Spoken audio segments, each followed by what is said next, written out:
The Siege of Gargantfall. Private Jameson spat on the ground and muttered a curse as he made the symbol of the twin-tailed comet.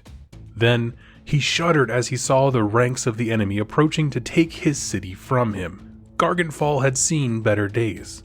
Those were probably more so when the god beast of a Gargant whose bones turned the calcified brick the place was built from was alive, and well before the Knights Excelsior brought him down.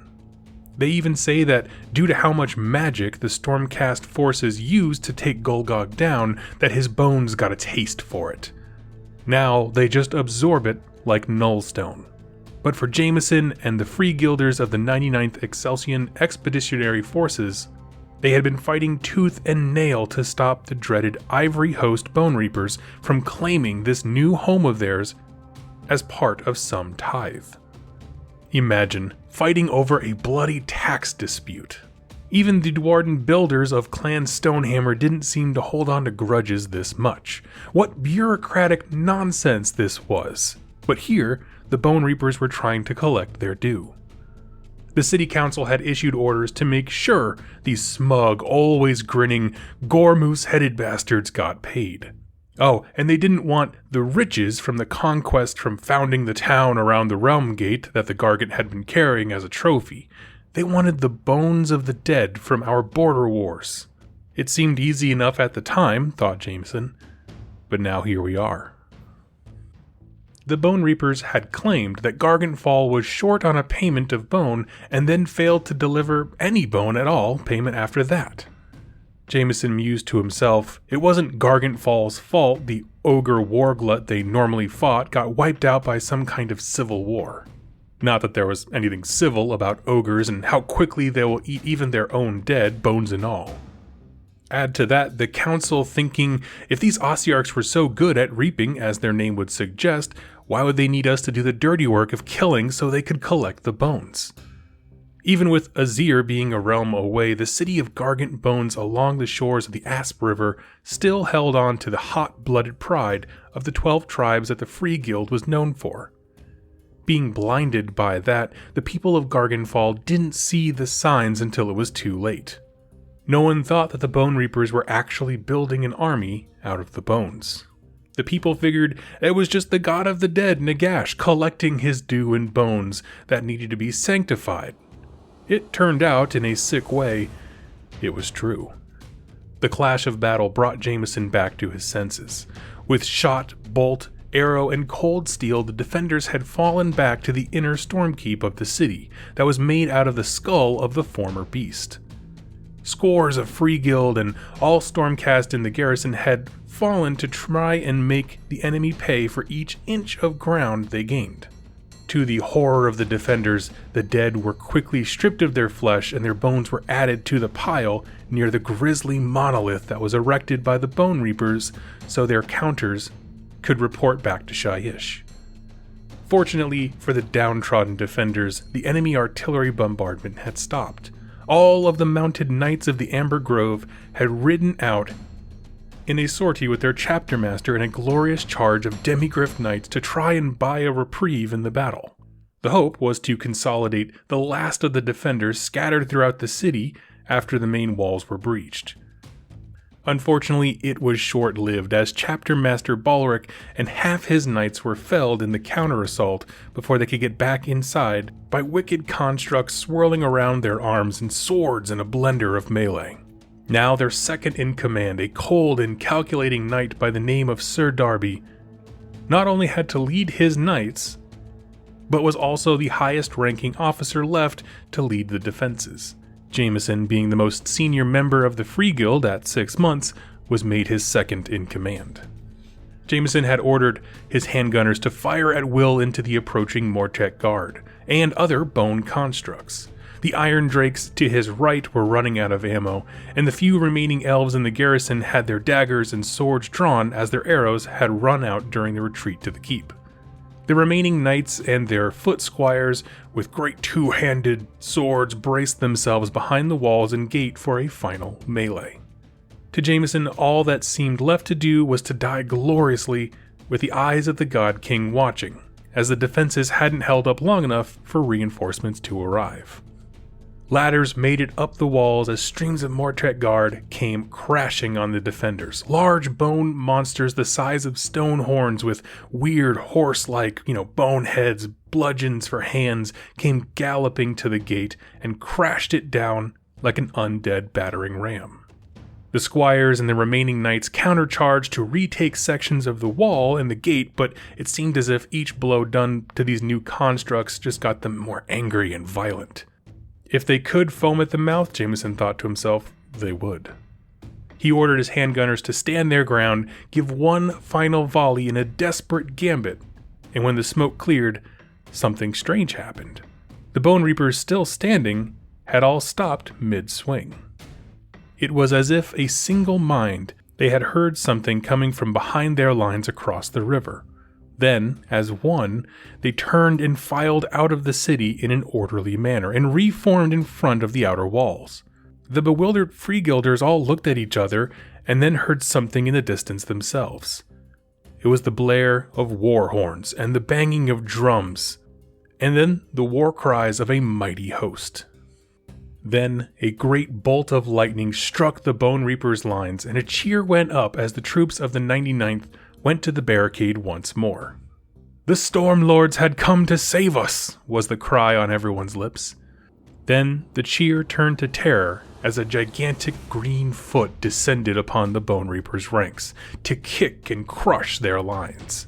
A lone Auric shaman walked up to the outer gate to where the Freeguilds were and said, "Oi, that's a lot of bones, lads.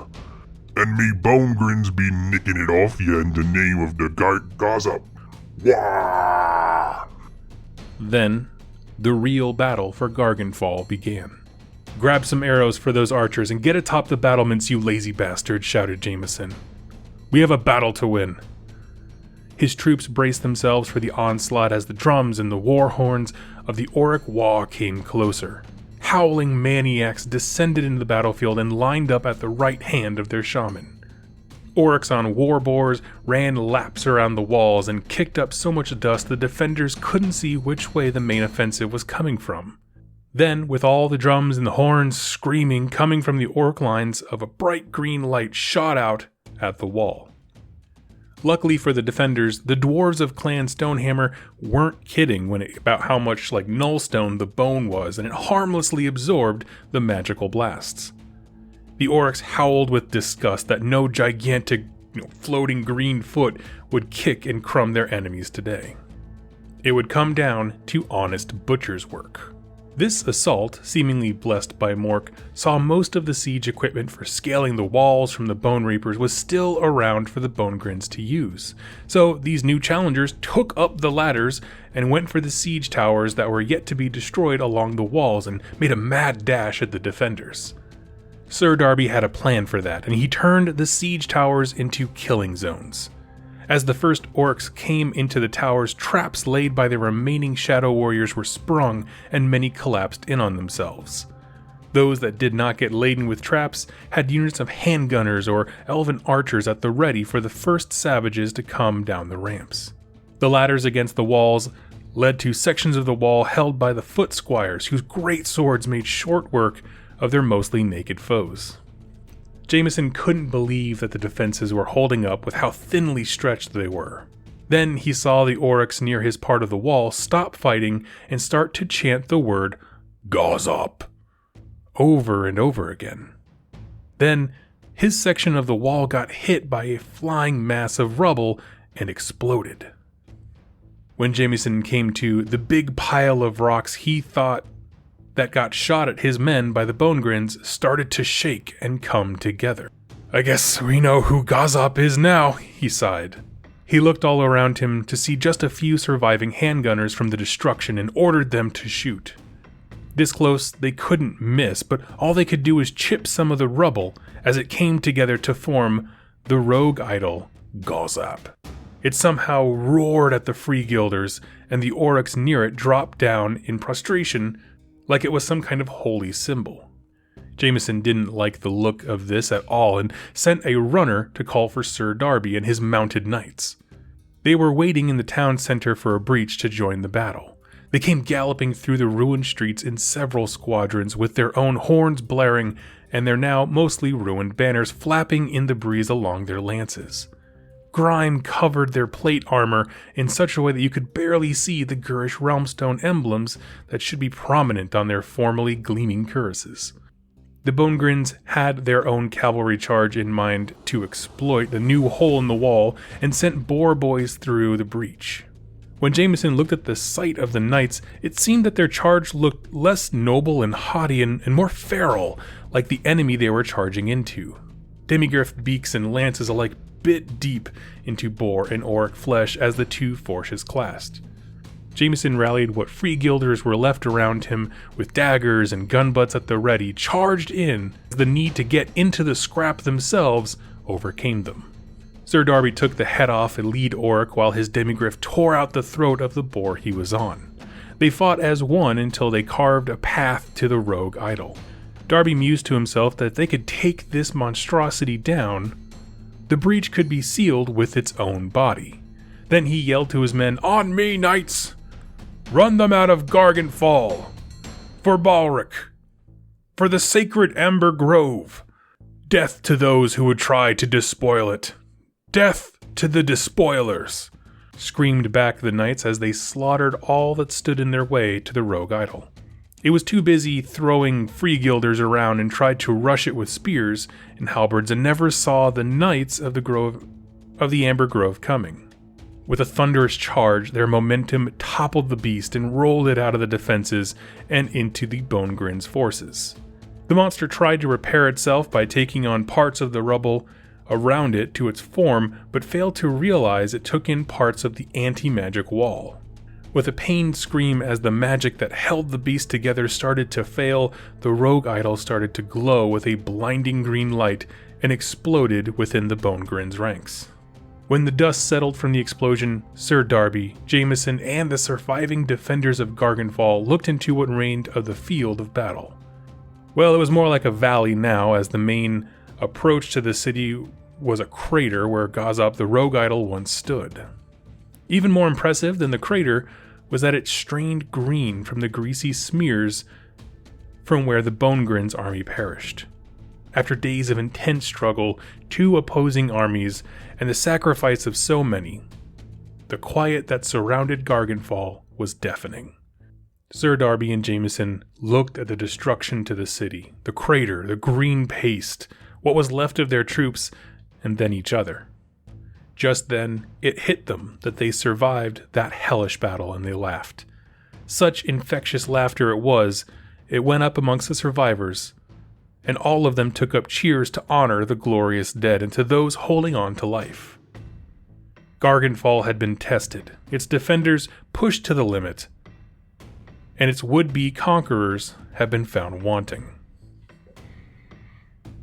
And that was The Siege of Gargantfall by contestant Rocco, ya boy, who was the absolute powerhouse winner of the lore contest here set in Ghur. And I love this story for a few reasons. We're going to talk about why this is so stinking cool. First up, I don't know why it is. I know there's a few people who also think like me, but the idea of siege battles have always, to me, been the coolest, right? You think like Helm's Deep or something like that from Lord of the Rings. There's that iconic like attacker-defender where the lines are drawn and everyone's just trying to like hunker down. I just absolutely love that stuff. And the story opens up with a battle that I think is really cool. First of all, the location, Gargantfall, built in the bones of a large beast, I'm assuming a god beast style thing, whose ability to kind of absorb magic gives the place a very unique defensible position. And that is just such a cool thing. Like, to be honest with you, I love the really weird out there stuff when it comes to building civilizations. So there's one where like in Ghur, they're built into a snail's back or something like that. I love that kind of stuff. To me, it just makes settings so much more interesting. So having like, you know, kind of a mystical background, something to do with magic in the realm as the actual location, I thought was a slam dunk. So the place itself just makes me want to ask a ton of questions about how it's structured, what life there is like. It's very exciting. But we don't get any of that, which is great. It's like a leave you wanting more type thing. Because the story is about this defense, okay? And we have some cool characters, Jameson and I believe it's Darcy, who are the de facto leaders because all the other leaders are dead. which is like brutal. And then they're facing against an Ossiarch Bone Reaper army. Now, what's interesting to me is that the Ossiarchs were assaulting and laying siege, but the second where it looked like the cost of their material, meaning Mortek Guard gets struck down, and they can't get the bone back to construct new soldiers. The second that it seemed like it was going to cost too much, they got the hell out of there, right? And that's just such a thing where like the army is written to be so cold and calculating that once the orcs showed up, they were like, okay, we can just bow out and just let these guys kill each other, and then the Bone Reapers can come back and pick up all the bones later, right? They play a different kind of game. They play the long game. So it's like, we don't need to like destroy you now. If these orcs are here, why would we take the hit, right? No, we'll back up, we'll retreat, we'll come back in a year and we'll just sift through the rubble then. Meanwhile, these orcs are having one heck of a day because they're having a great time. I loved the imagery that Rocco used to describe like the boar boys like circling so aggressively that you can't really tell which way they're going to attack from. That just sounds very Bone Splitter-esque. And also hurling catapulting rocks onto into a defensive structure to turn it into a rogue idol is an idea that never struck me, but now I can't get enough of it and I want it. So that needs to happen, Games Workshop. Make that a thing that can be done. All in all, between the great characters, the interesting setting that leaves you wanting to know more about it, and seeing these all different kinds of forces with their own motivations and stuff like that clash in one place, I think it's easy to tell why this absolutely won the lore contest. It is one of the coolest stories that I've seen, and so he took the idea of setting a story in Ghur and just ran with it, and I think it is awesome. So thank you so much. Now, I did have a chat with the writer. His name is John Rocco. He actually wanted to promote a YouTube channel that he just launched. There's about 5 videos on there. And if you do not know, the channel, I'm going to leave it in the link description down below. The channel is literally called Rocco, ya boy.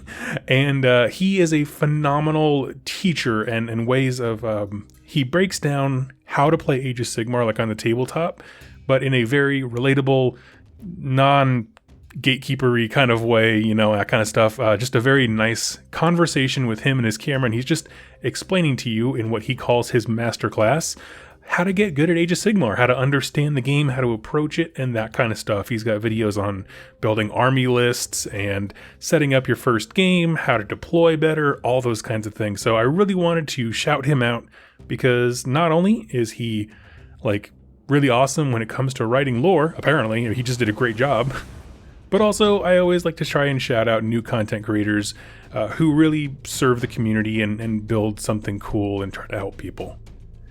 So friends, what are your thoughts on the Siege of Gargantfall? I thought it was a wonderful story. I liked everything about it, the setting, all the different factions involved. I was rooting for the defenders, even though I was like, this is just, everything just kind of gets worse for them until it gets better.